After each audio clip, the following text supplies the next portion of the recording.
Suicídio, um tema que raramente aparece nos meios de comunicação, mas que infelizmente afeta a vida de mais de 14 mil famílias brasileiras, todos os anos. Há um certo tabu em se falar sobre o suicídio, mas a verdade é que às vezes uma simples conversa aberta sobre o assunto pode salvar uma vida. E para falar sobre o suicídio, eu recebo agora o psiquiatra Antônio Geraldo da Silva, coordenador nacional da campanha Setembro Amarelo de Prevenção ao Suicídio e presidente da Associação Brasileira de Psiquiatria.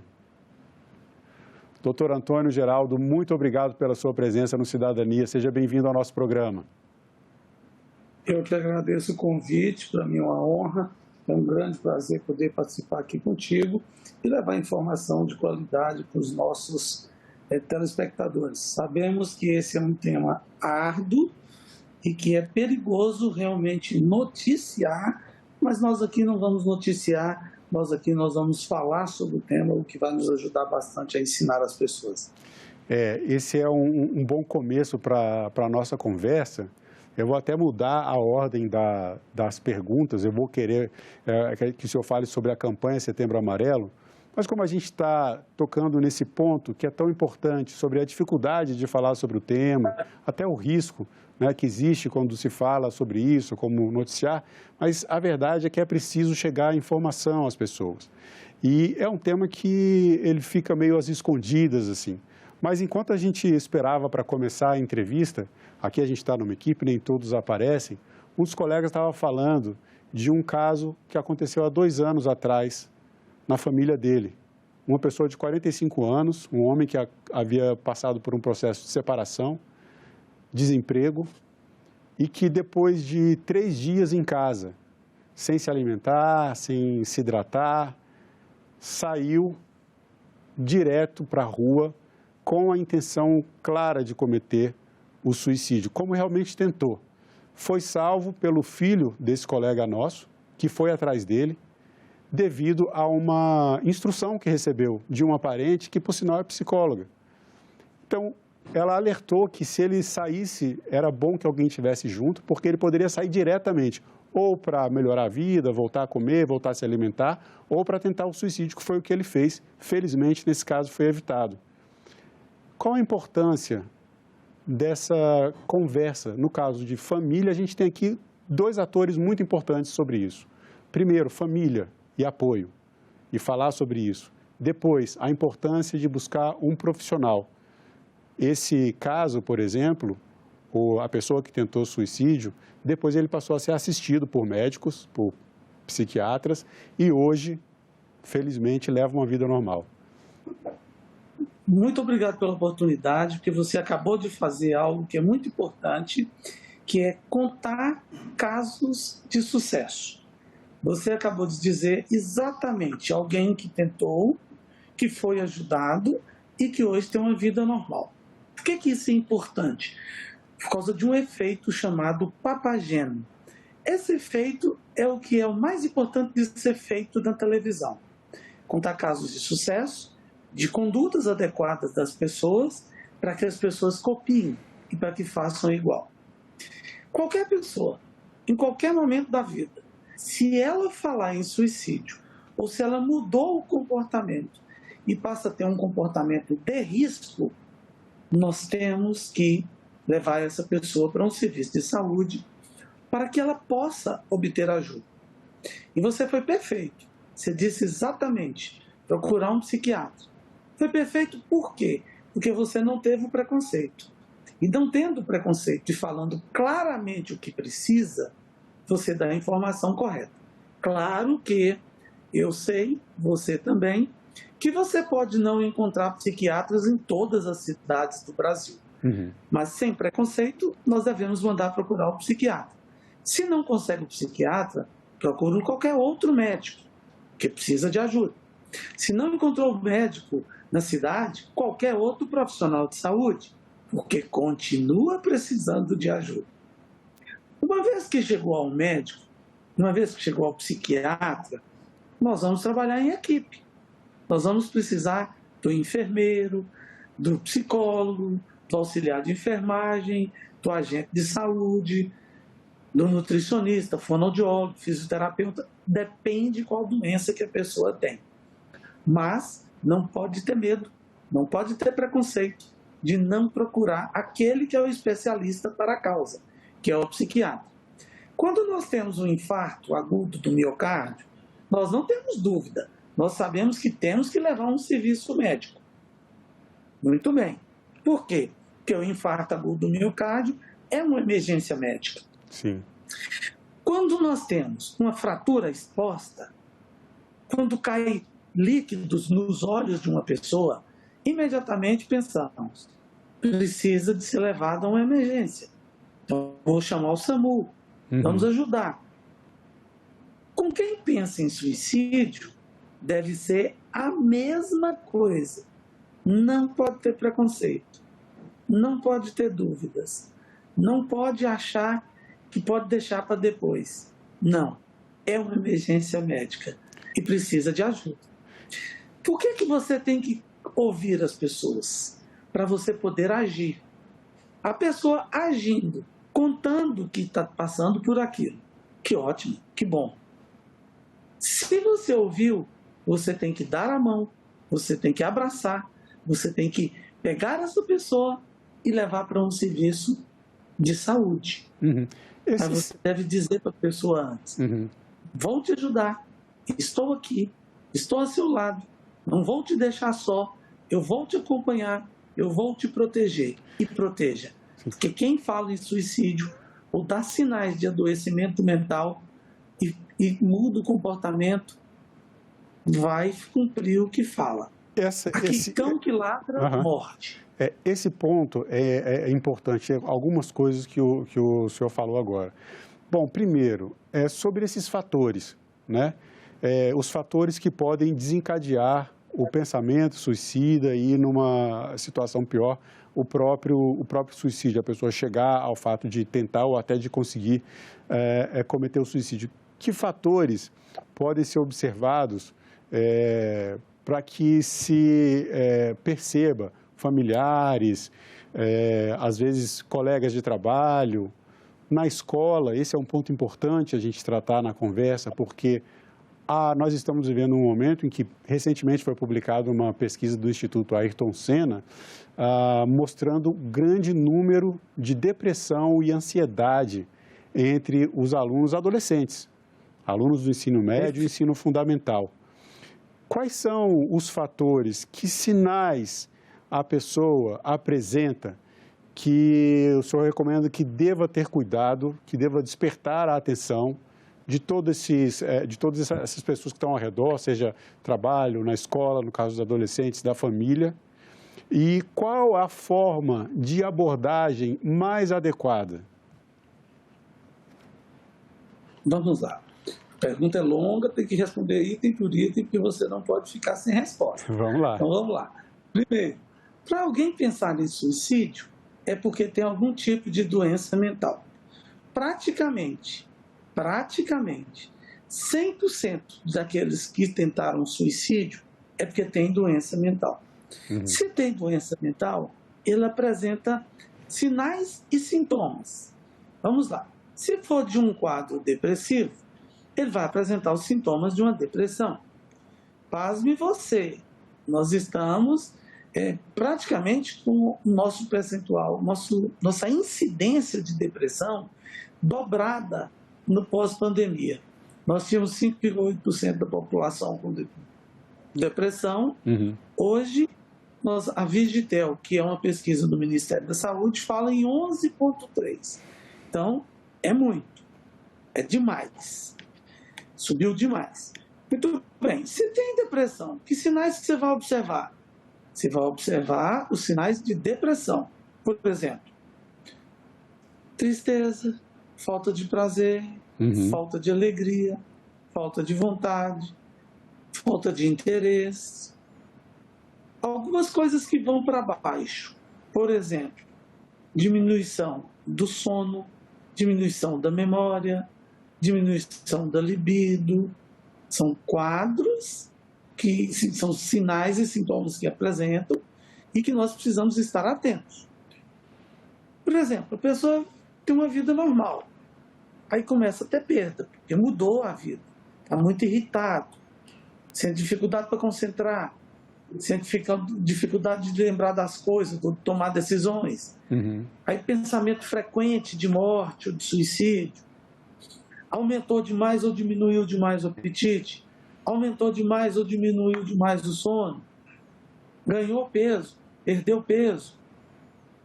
Aí está cansado, né, fraco, o tempo inteiro. Ah, meu Deus, estou cansado, estou sem vontade, estou muito inútil. Sente-se culpado por tudo. Isso é sinal de depressão. Então a gente precisa levar essa pessoa para um tratamento. Bom, mas você pode ter sinais também de alterações do humor, como no caso do transtorno de humor bipolar. Aí você pode ficar com sono demais, ou agitado demais, sem sono nenhum. Você pode ficar muito inquieto. Isso com variações rápidas, assim? Acontecem variações rápidas nesse humor? Sim, o bipolar tem isso. O bipolar é bipolar, dois polos. Então, ele tem um polo de baixo e tem um polo de cima. As variações, elas podem serem rápidas, mas podem ser também demoradas, leva muito tempo.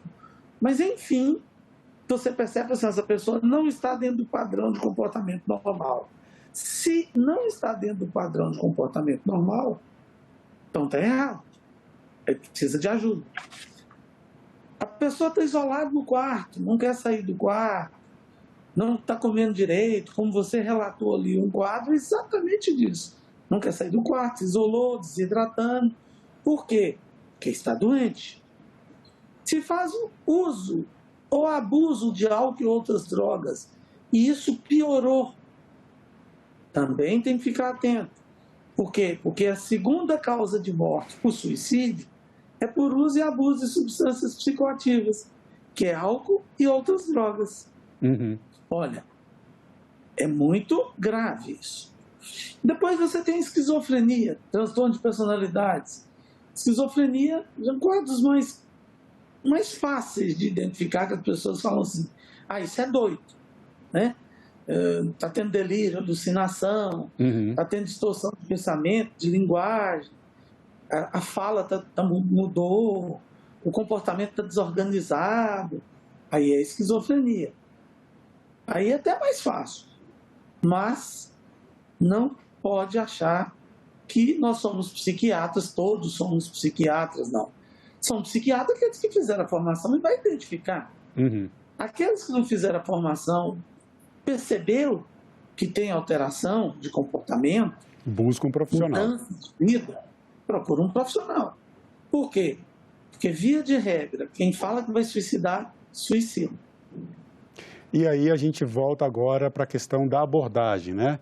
No caso, por exemplo, de um familiar, uma pessoa que não é ainda um especialista, antes desse encaminhamento, antes de buscar a pessoa que vai dar um tratamento, né? Um tratamento de saúde nesse caso. Como é que deve ser essa abordagem? Deve-se chegar e falar abertamente com a pessoa, olha, a gente está com um problema, você não está bem, e perguntar mesmo se a pessoa está, porque nem sempre as pessoas falam, né? Estou pensando em matar. A pessoa vai dando esses sinais, o senhor falou vários sinais agora, que são comportamentais. Como é que se faz essa abordagem? Eu queria que o senhor falasse sobre isso de uma forma mais geral e no caso das escolas. Vamos falar especificamente no caso das escolas. Professor ou um assistente pedagógico.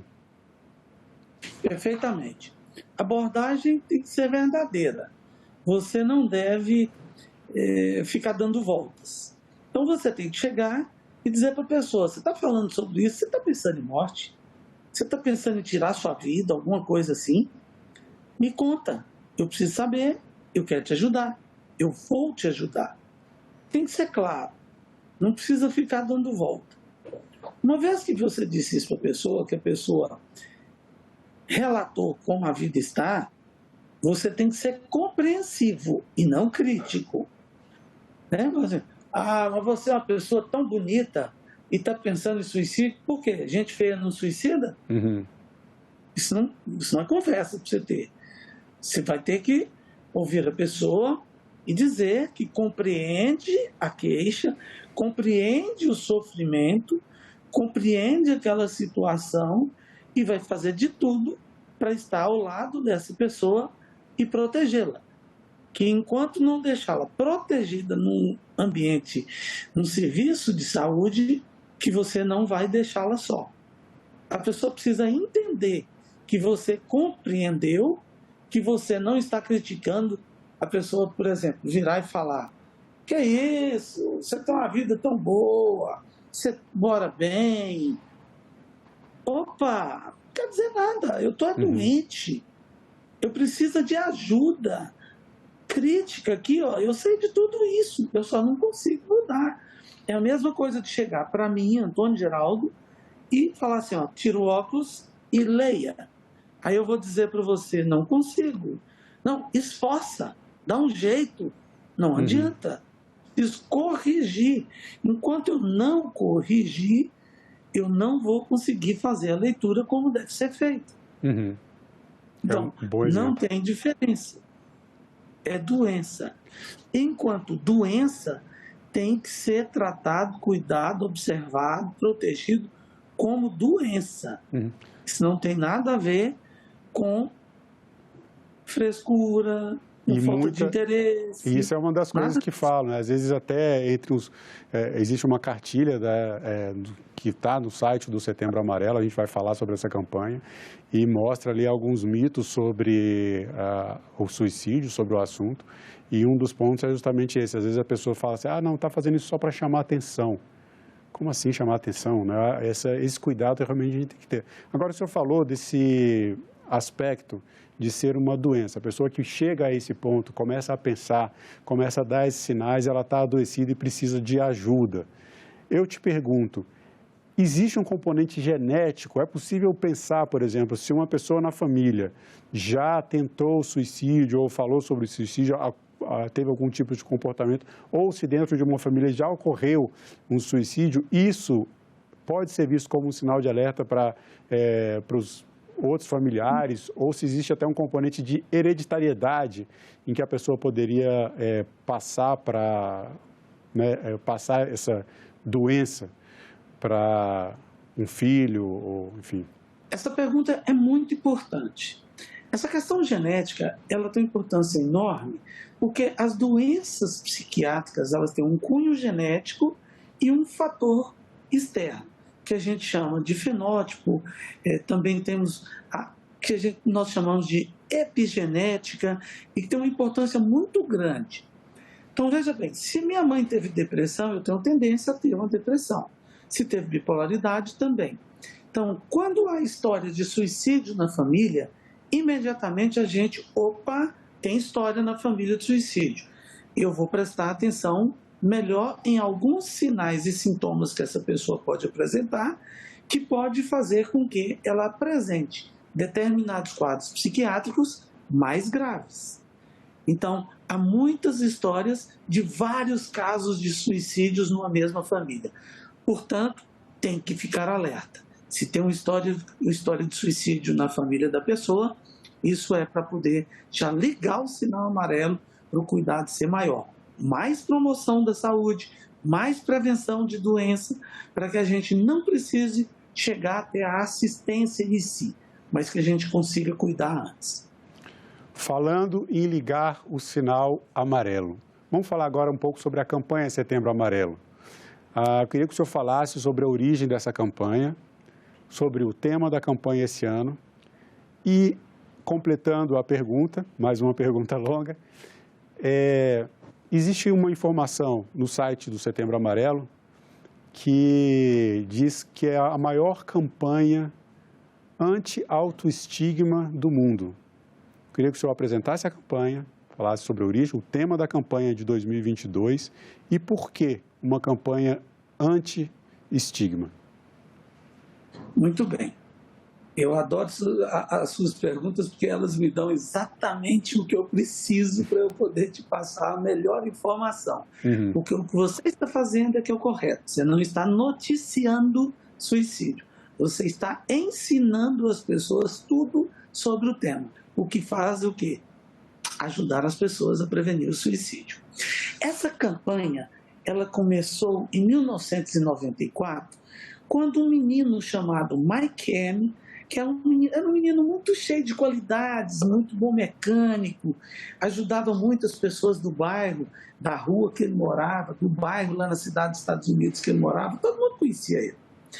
Esse menino era tão bom no que ele fazia que ele pegou um Mustang e pintou de amarelo, e ele arrumou esse Mustang todinho, ficou um Mustang lindo, amarelo, e funcionando bem.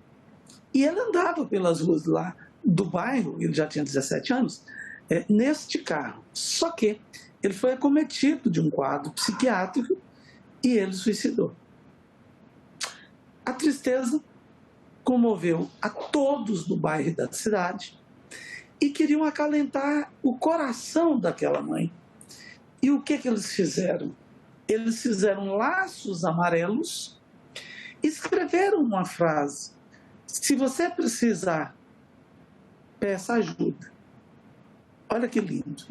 Para que as outras pessoas não fizessem mais aquele absurdo. Porque se você precisa, peça ajuda, mas não vai fazer isso. Por quê?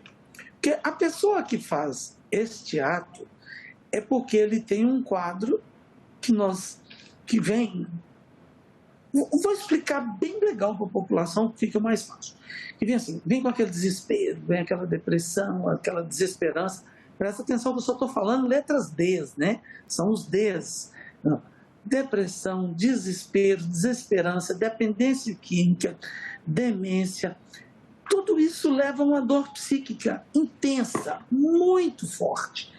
Muito, mas tão forte que você tem um estreitamento cognitivo e que você enxerga que a única saída existente é o suicídio. E está errado. Muito errado.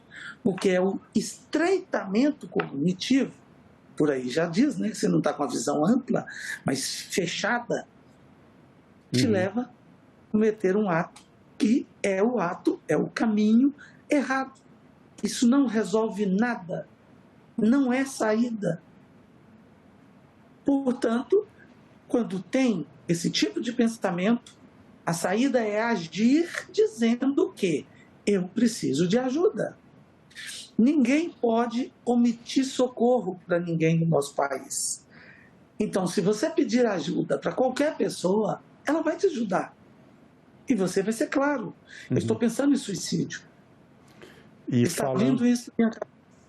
E falando nisso, nesse momento de pedir ajuda e nessa visão estreita que a pessoa chega por um momento de dor, de intenso sofrimento, o tema da campanha... Pois é. Nós temos um tema para a campanha esse ano, mas nós viemos trabalhando vários temas ao longo do tempo. Sim. E eu queria te falar um pouquinho desses temas. Claro. Eu acho a primeira frase que fizeram para o Mike M., eu acho perfeita. Sim, sim. Se você precisar, peça ajuda. Essa frase é maravilhosa. Mas, educacionalmente, nós viemos ao longo do tempo tendo outras frases. E aí, as frases últimas que eu mais gostei, que é: suicídio é uma emergência médica. Por que isso? Porque as pessoas precisam entender que não dá para vulgarizar o conhecimento científico, o conhecimento médico, e todo mundo achar que pode falar sobre isso e está tudo bem. Não está. Porque se você fala errado, você aumenta os índices de suicídio, que é o efeito Weber, que nós não podemos deixar que aconteça. Depois nós colocamos a frase que é preciso agir. Por quê? Porque falar, ficar só no discurso, no papo, não chega a lugar nenhum. Nós já estamos cheios de papo, cheios de conversa. Nós precisamos de ação. E a ação é a proteção à vida, a proteção à pessoa. Deste ano, e que a gente deve agora passar a partir de 2023 a manter uma frase só, mas deste ano a frase é: a vida é a melhor escolha. Mas a questão não é nem a opção, é para poder alertar as pessoas que assim, fique vivo, que o resto a gente resolve, que a doença a gente tira, que a gente muda tudo que a gente precisa que está errado em você, para você voltar a enxergar que a vida é a melhor escolha, que precisamos continuar vivos. Estando vivos, nós podemos fazer alguma coisa. Se perdermos a nossa vida, que é o bem mais nobre que nós temos, aí não tem mais o que fazer. Então, tem que avisar, agir, falar para as pessoas. Se é emergência médica, ligar para o SAMU. Se é emergência médica, ir para um serviço de saúde. Depois, aí entra, né, o psiquiatra, com a equipe de saúde, o psicólogo, enfermeira, assistente social, fonoaudiólogo, nutricionista. E você pode perguntar, nutricionista, doutor Antônio? Cara, sabe por quê? Porque se a pessoa tem uma anorexia, tem uma bulimia, olha o quanto que é importante, o educador físico, olha o quanto que todo mundo é importante trabalhar junto. É muito bom trabalhar junto, você dá a melhor resposta. É uma equipe multidisciplinar para salvar uma vida. Doutor Antônio, eu quero agradecer mais uma vez a sua presença e agradecer por essa importante conversa. Muito obrigado. Eu agradeço demais essa oportunidade. O seu programa deu a chance de falar, explicar, ensinar, dar uma aula sobre isso. E lembrando sempre, noticiar, não. Fazer programas como este, sim. Aí tem qualidade e nós vamos ter resultado na diminuição do suicídio. Muito obrigado pela oportunidade. E eu agradeço também a você que nos acompanha pela TV Senado e pelo nosso canal no YouTube. Faça como mais de 1 milhão de brasileiras e brasileiros e assine o canal da TV Senado no YouTube. Ative as notificações e acompanhe toda a programação do Legislativo diretamente da fonte. Na TV Senado, democracia é todo dia. Obrigado e até o próximo programa.